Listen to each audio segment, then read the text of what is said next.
I'm going to show you how to make a 4-ingredient easy bread at home. You're going to use 3 cups of flour, 1 tablespoon of salt, 1 tablespoon of dry active yeast. Mix it, then add 1 3/4 cup of warm water.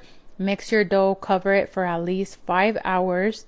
I usually let mine sit overnight. On the next day, you're going to flour your surface and then take your dough out. Then you're gonna form either a round loaf or a longer loaf, and that's it. You don't need to knead it. You don't need to be messing around with your dough. Just form it into the shape that you want, and then that's it. It's super easy. Once you form your bread, then I use a bread sling, and this is so it's easier for me to put my bread into the pot and then take it out once it's ready. Then I add rice flour on top of my bread.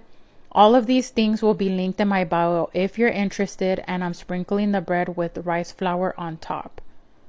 You can do regular flour, but I just like the rice flour. Then I'm adding my bread into the pot, and then I add it into the oven at 425 for 30 minutes covered.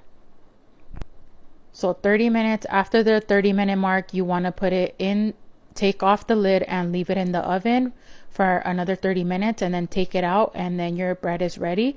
Just let it sit for an hour before you cut it, and then that's it. Super moist and crunchy. Love it. Easy.